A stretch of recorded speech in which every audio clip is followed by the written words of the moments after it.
الحمد لله رب العالمين والصلاة والسلام على أشرف الأنبياء والمرسلين وعلى آله وأصحابه أجمعين ومن تبعهم بإحسان إلى يوم الدين أما بعد.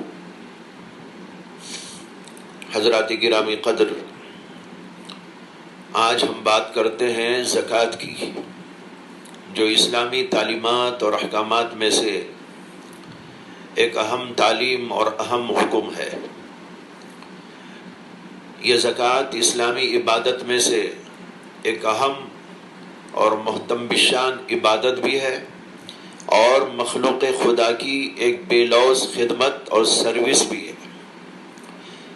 یہ وہ عبادت ہے جو اگر ایک طرف انسان کا رشتہ اس کے خالق اور مالک سے جوڑتی ہے اور اس کو اللہ کی نظر میں محبوب اور مقبول بناتی ہے اور اس کی آخرت کو سنوارتی اور بناتی ہے، تو دوسری طرف یہ عبادت انسانوں کو بندوں کی نظر میں بھی قابل تعریف بناتی اور انسانی رشتوں کو جوڑتی اور ہموار کرتی ہے اور آپس میں محبت اور پیار اور ہمدردی اور غمخواری کے جذبات کو بھی پیدا کرنے کا ذریعہ اور وسیلہ بنتی ہے.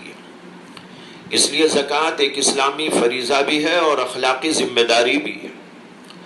لہذا میں چند مجالس میں زکوٰۃ کے مختلف پہلوؤں پر گفتگو کرنے کا ارادہ رکھتا ہوں. محترم دوستو، یہ بات ہم کو معلوم ہے کہ مالی اور معاشی اعتبار سے دنیا کے تمام لوگ یکساں نہیں ہیں، بلکہ اللہ تعالیٰ نے اپنی حکمت اور مصلحت سے لوگوں کو مالی اور معاشی لحاظ سے مختلف طبقات میں بانٹ دیا ہے. کوئی مالدار ہے، ارب پتی ہے، کروڑ پتی ہے، تو کوئی معمولی قسم کا گزر بسر کرنے والا ہے، معمولی تجارت کرتا ہے اور کھاتا اور کماتا ہے یا تنگی کے ساتھ گزارا کرتا ہے، اور کوئی ایسا بھی ہے کہ اس کے پاس کھانے تک کو کوئی چیز موجود نہیں، پہننے کو کپڑے موجود نہیں، رہنے کو مکان نہیں، اور بعض وہ بھی ہیں جو مانگ کر گزارا کرتے ہیں، سڑکوں پر اور فٹ پاتھ پر زندگی کرتے ہیں. اللہ تعالیٰ چاہتے ہیں کہ جن کو مال دیا گیا ہے یا جو مال کمانے کی طاقت اور قدرت اور صلاحیت اور طاقت رکھتے ہیں، وہ اپنے مال میں سے دوسرے طبقات یعنی کمزور طبقات کا خیال کریں اور ان کی مدد کریں اور ان کی ضروریات کا خیال رکھیں، ان کے بچوں کی ضروریات کا خیال رکھیں اور اپنے اس اسلامی اور اخلاقی فریضے کو نبھائیں. لہذا اللہ تعالیٰ نے زکوٰۃ اور صدقات کا حکم دیا. اس سے معلوم ہوا کہ یہ زکوٰۃ ایک جانب اسلامی فریضہ اور عبادت ہے، تو دوسری جانب ایک اخلاقی اور انسانی فریضہ اور ذمہ داری بھی ہے اور خدمت خلق کا بہترین ذریعہ ہے. آج میں زکوٰۃ کے اسلامی فریضہ ہونے کے لحاظ سے اس پر گفتگو کروں گا. سب سے پہلے تو یہ جان لیجئے کہ اللہ تعالیٰ نے جن کو مال دیا ہے اور جو خوش عیشی اور اچھے انداز سے زندگی کر رہے ہیں، جن کو کھانے کی، پینے کی، رہائش کی مختلف سہولیات اللہ نے دے رکھی ہیں، ان پر زکوٰۃ فرض کر دی گئی. اس کی تفصیل تو میں بعد میں عرض کروں گا کہ کتنے مال پر زکوٰۃ فرض ہوتی ہے. یہاں مطلقاً اس بات کو عرض کرنا چاہتا ہوں کہ جن کو بھی اللہ نے اتنا مال دیا کہ وہ خوش عیشی کے ساتھ گزر بسر کر رہے ہیں، ان پر اللہ تبارک و تعالیٰ نے زکوٰۃ کو فرض کر دیا ہے. اور فرض ہونے کا مطلب یہ ہے کہ اگر کوئی بندہ اس کا انکار کرے گا تو اسلام سے خارج ہو جائے گا، اور اگر انکار تو نہیں کرتا مگر اس کو ادا بھی نہیں کرتا تو ایسا بندہ اللہ کی نظر میں سخت گنہگار اور لائق پھٹکار بن جاتا ہے.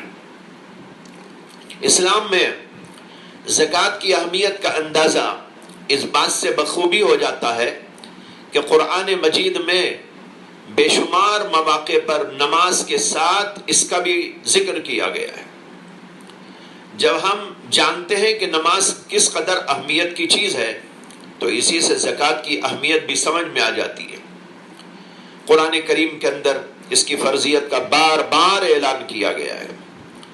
چنانچہ کئی جگہ یہ آیت آپ کو ملے گی، اقیموا الصلاۃ وآتوا الزکاۃ، نماز قائم کرو، زکوٰۃ ادا کرو. نماز کا حکم بھی ہے اور زکوٰۃ کا حکم بھی ہے. اور یہ زکوٰۃ کا فریضہ صرف اسلام ہی میں نہیں ہے بلکہ تمام پیغمبروں کی شریعت میں رہا ہے. قرآن کریم نے متعدد انبیاء کرام علیہم السلام کا تذکرہ کرتے ہوئے فرمایا وَأَوْحَيْنَا إِلَيْهِمْ فِعْلَ الْخَيْرَاتِ وَإِقَامِ الصَّلَاةِ وَإِيتَاءِ الزَّكَاةِ وَكَانُوا لَنَا عَابِدِينَ، یعنی ہم نے ان انبیاء پر وحی کی تھی کہ وہ نیک کام کریں، نماز قائم کریں، زکوٰۃ ادا کریں، اور یہ لوگ ہمارے عبادت گزار بندے تھے. دیکھیے اس کے اندر متعدد پیغمبروں کے بارے میں کہا گیا ہے کہ اللہ نے ان کے اوپر وحی نازل کی، اور اس وحی کے اندر جہاں اور باتیں تھی، ایک بات یہ بھی تھی وَإِيتَاءِ الزَّكَاةِ، زکوٰۃ کو ادا کریں. اسی طرح بنی اسرائیل سے لیے گئے میثاق اور عہد کا ذکر کرتے ہوئے اللہ تبارک و تعالی نے بتایا ہے کہ ان سے ایک عہد یہ بھی لیا گیا تھا وَأَقِيمُوا الصَّلَاةَ وَآتُوا الزَّكَاةَ، کہ وہ نماز کو قائم کریں گے اور زکوٰۃ دیا کریں گے. معلوم ہوا کہ زکوٰۃ کا حکم پہلے پیغمبروں پر اور ان کی شریعتوں میں بھی رہا ہے. قرآن کریم کے بعد احادیث کو دیکھتے ہیں تو اس میں بھی زکوٰۃ کا حکم بہت بڑے پیمانے پر بڑی تاکیدات کے ساتھ ملتا ہے.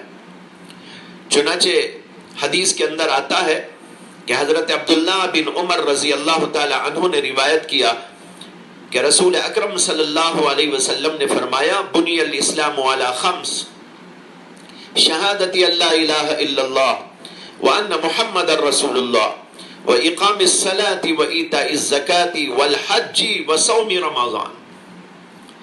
یعنی آپ نے فرمایا کہ دین اسلام کی بنیاد 5 چیزوں پر ہے. اول توحید اور رسالت کی گواہی، دوسرے نمبر پر نماز، اور تیسرے نمبر پر زکوٰۃ، چوتھے نمبر پر حج، اور 5ویں نمبر پر روزے، رمضان کے روزے. محترم حضرات، اس حدیث میں غور کیجئے کہ زکوٰۃ کو اسلام کا رکن یعنی ستون کہا گیا ہے، اور ارکان اسلام میں سے تیسرے نمبر پر اس کا ذکر کیا گیا ہے. اس سے 2 باتیں معلوم ہوتی ہیں. ایک تو یہ کہ زکوٰۃ دین اسلام کے ارکان اور ستونوں میں سے ایک اہم ترین ستون ہے. علماء اس کی تشریح میں لکھتے ہیں کہ اس حدیث میں اللہ کے نبی علیہ السلام نے اسلام کو ایک عمارت سے اور گھر سے تشبیہ دی ہے، اور توحید اور رسالت کی گواہی اور نماز اور روزہ اور زکوٰۃ اور حج کو اس کے ستون سے تشبیہ دی ہے.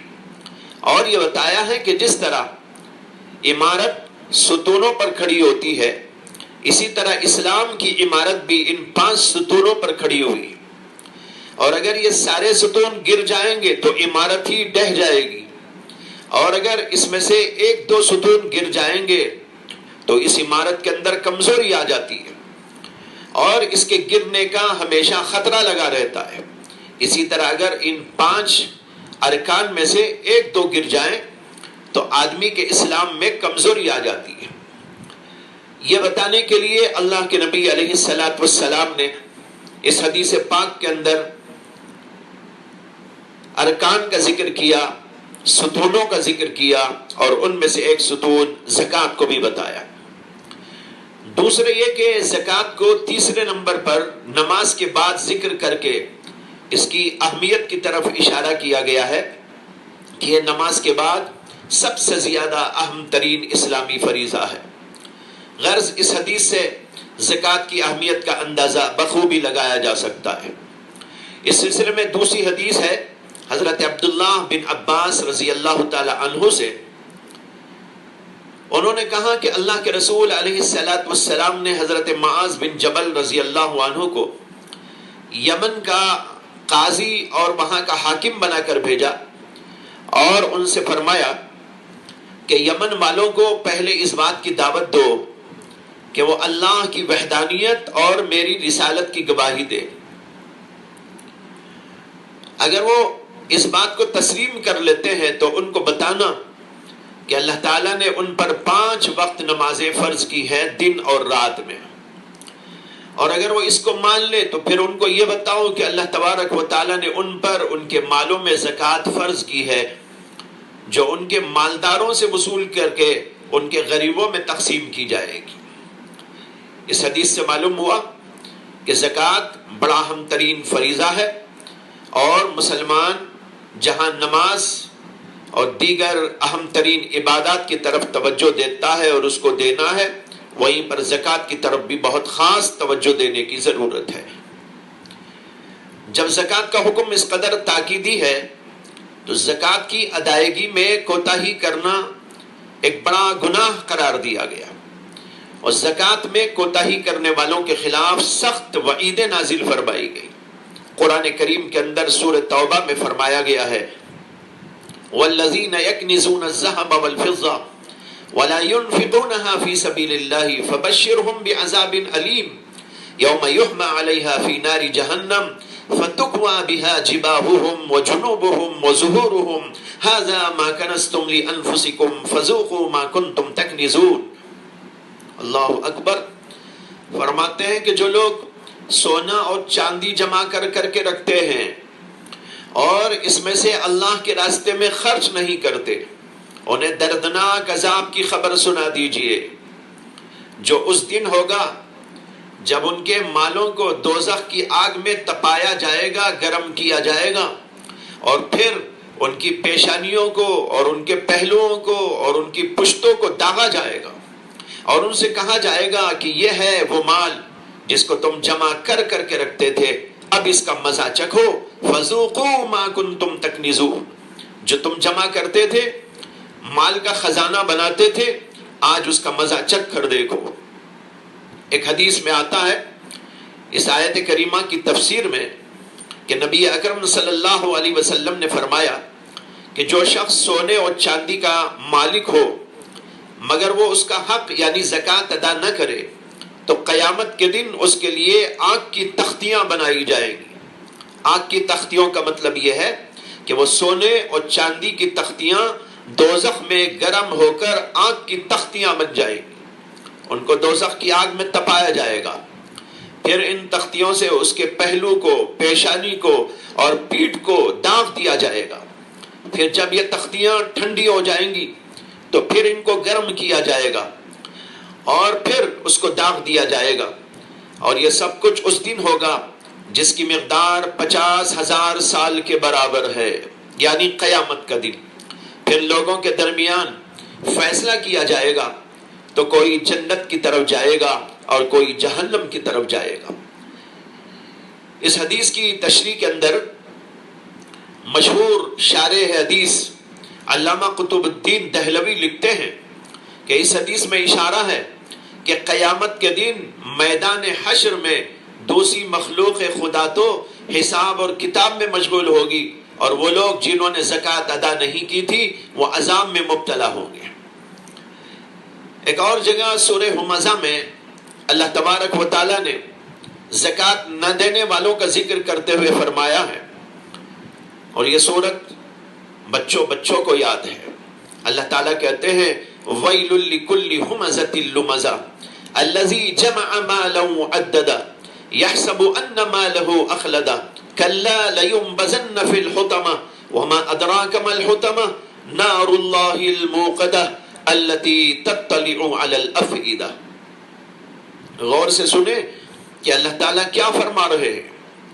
اللہ تعالیٰ فرماتے ہیں کہ اس شخص کے لیے خرابی ہے، اس شخص کے لیے عذاب ہے جو لوگوں کا عیب ڈھونڈتا رہتا ہے، لوگوں پر تانا زنی کرتا رہتا ہے، جو مال کو جمع کرتا ہے اور گن کر رکھتا ہے اور یہ سمجھتا ہے کہ یہ مال اس کو ہمیشہ کی زندگی دے دے گا۔ اللہ کہتے ہیں ہرگز نہیں، کلا، ہرگز نہیں، بلکہ اس کو حطمہ میں پھینک دیا جائے گا۔ جانتے ہو کہ حطمہ کیا ہے؟ یہ وہ آگ ہے اللہ کی جو سلگائی گئی ہے، دہکائی گئی ہے، جو انسان کے دل تک پہنچ جائے گی۔ یہ ہے ترجمہ ان آیات کا جو ابھی آپ کے سامنے میں نے پڑھی ہے۔ حضرات، اس میں ان لوگوں کا عذاب خوفناک عذاب بیان کیا گیا ہے جو زکوٰۃ ادا نہیں کرتے، مال کو گن گن کر رکھتے ہیں۔ گن گن کر رکھنے کا مطلب یہ ہے کہ ان کے دلوں کے اندر مال کی محبت سما گئی ہے، اسے صبح اٹھا کر گنتا ہے، شام میں گنتا ہے، اور وقت میں گن گن کر رکھتا ہے کہ میرا مال کتنا بڑھ گیا، میرا مال کتنا بڑھ گیا۔ مال کی محبت کی وجہ سے مال کو گن گن کر رکھتا ہے، اور یہ فرمایا کہ یہ سمجھتا ہے کہ اس کا یہ مال اس کو ہمیشہ کام آئے گا، میں اس سے بلڈنگ بنا لوں گا، میں اس سے جائیداد خرید لوں گا، میں اس سے سونا اور چاندی خرید لوں گا، میرے عیش و عشرت کا سامان بنا لوں گا، میں یہاں پر بہت اچھی زندگی کروں گا، میں ایسا اور ویسا رہوں گا، میرے بچوں کے لیے میں ایسا کروں گا۔ یہ آدمی یہ سمجھتا ہے کہ یہ مال اس کو ہمیشہ کام آئے گا۔ اللہ تعالیٰ اس کے جواب میں کہتے ہیں ہرگز نہیں، بلکہ ان لوگوں کو حطمہ میں ڈال دیا جائے گا، پھینک دیا جائے گا۔ لیکن حطمہ کیا ہے؟ اللہ تعالیٰ خود پوچھتے ہیں کہ جانتے ہو کہ حطمہ کیا ہے؟ اس میں اس کی خطرناکی کو بیان کرنے کے لیے توجہ دلائی جا رہی ہے۔ ذرا خوب کان کھول کر سن لینا، یوں ہی سوتے سوتے نہ سننا، غفلت کے ساتھ میں نہ سننا، بلکہ پوری توجہ کے ساتھ میں سننا کہ یہ حطمہ کیا ہے۔ پھر اس کا جواب اللہ نے خود ہی دیا کہ یہ اللہ کی آگ ہے جو دہکائی اور سلگائی گئی ہے۔ کیا مطلب؟ مطلب یہ ہے کہ یہ آگ اللہ کی جلائی اور دہکائی ہوئی آگ ہے، کسی انسان کی نہیں کہ کوئی دنیاوی چیز سے بجھ جائے، پانی سے بجھ جائے یا اور کسی چیز سے اس کو بجھا دیا جائے، نہیں، یہ اللہ کی دہکائی ہوئی آگ ہے۔ اس کی ایک خصوصیت یہ بیان فرمائی کہ وہ دل تک پہنچ جائے گی۔ دل تک پہنچنے کا کیا مطلب ہے؟ علماء اس کا ایک عجیب نکتہ لکھتے ہیں کہ جہنم کی آگ کی یہ خاصیت ہے کہ وہ انسان کو جلاتی ہے اور پوری طرح اس کو تکلیف میں مبتلا کرتی ہے، اس کے رگ و ریشے میں گھس جاتی ہے، مگر اس کے باوجود آدمی کو موت نہیں آتی۔ وہ جلتا رہتا ہے، تکلیف پاتا رہتا ہے، پریشانی میں گرفتار رہتا ہے، لیکن کچھ بھی ہو جائے لیکن اسے وہاں موت نہیں آئے گی۔ انسان اس قدر جلنے کے باوجود نہیں مرے گا، اس لیے یہ آگ انسان کو جلائے گی اور اس کے دل تک کو جلا ڈالے گی، اس کے رگ و ریشے میں پہنچ جائے گی۔ اس کے برخلاف دنیا کی آگ سے انسان مر جاتا ہے، اس کا اثر جسم پر ہونے کے بعد دل تک پہنچنے سے پہلے ہی اکثر بیشتر اس کی موت واقع ہو جاتی ہے۔ اسی اللہ تعالیٰ نے فرمایا التی تطلع علی الافئدہ، وہ آگ دلوں تک پہنچ جائے گی اور ان کو جلا کے خاک کر دے گی۔ ایک حدیث میں زکوٰۃ نہ دینے والوں کے سلسلے میں بڑی سخت وعید بیان کرتے ہوئے اللہ کے رسول علیہ السلام نے ارشاد فرمایا کہ جس شخص کو اللہ تعالیٰ نے مال دیا اور اس نے اس کی زکوٰۃ نہیں دی تو قیامت کے دن اس کا مال ایک گنجے سانپ کی شکل میں تبدیل کر دیا جائے گا، جس کی آنکھوں پر 2 سیاہ کالے نقطے ہوں گے۔ پھر وہ سانپ اس کے گلے میں بطور توق ڈال دیا جائے گا اور وہ سانپ اس کی دونوں بانچھیں پکڑ کر کہے گا انا مالک انا کنزک، میں ہی تیرا مال ہوں، میں ہی تیرا خزانہ ہوں، میں ہی تیرا مال ہوں، میں ہی تیرا خزانہ ہوں۔ یہ بخاری شریف کی حدیث ہے۔ علماء لکھتے ہیں کہ سانپ جب گنجا ہوتا ہے وہ بہت زیادہ زہریلا ہوتا ہے، اس میں اسی طرف اشارہ ہے کہ وہ انتہائی زہریلا قسم کا سانپ ہوگا جو ان لوگوں پر مسلط کر دیا جائے گا جو زکوٰۃ ادا نہیں کرتے۔ غرض یہ کہ زکوٰۃ ایک اہم ترین فریضہ ہے، اس میں کوتاہی کرنا سخت خطرے کا باعث ہے، لہٰذا اللہ تعالیٰ نے جن لوگوں کو مال دولت دی ہے ان کو چاہیے کہ وہ زکوٰۃ کے اندر مال نکالا کرے، غریبوں کی امداد کیا کرے، ان کی نصرت اور مدد کیا کرے اور اس فریضے کو نبھانے کی کوشش کرے۔ میں یہ تفصیل تو پھر عرض کروں گا کہ کتنے مال پر، کون سے مال پر زکوٰۃ دینا فرض ہوتا ہے، اور زکوٰۃ میں کتنا مال نکالنا ہوتا ہے اور کن لوگوں کو زکوٰۃ دینا چاہیے وغیرہ، اس سلسلے میں بہت سے لوگ غلطیاں کرتے ہیں، میں بعد میں اس پر روشنی ڈالوں گا انشاءاللہ۔ آج کی مجلس میں دو باتیں واضح کی گئی، ایک تو اسلامی نقطہ نظر سے زکوٰۃ کی فرضیت اور اہمیت، اور دوسرے زکوٰۃ نہ دینے پر وعید اور دھمکی۔ اور کل میں یہ بتاؤں گا کہ زکوٰۃ ایک اخلاقی فریضہ بھی ہے، انسانی فریضہ بھی ہے۔ اللہ تبارک و تعالی ہم سب کو زکوٰۃ دینے اور صحیح طریقے پر زکوٰۃ دینے کی توفیق عطا فرمائے۔ وآخر دعوانا ان الحمد للہ رب العالمین۔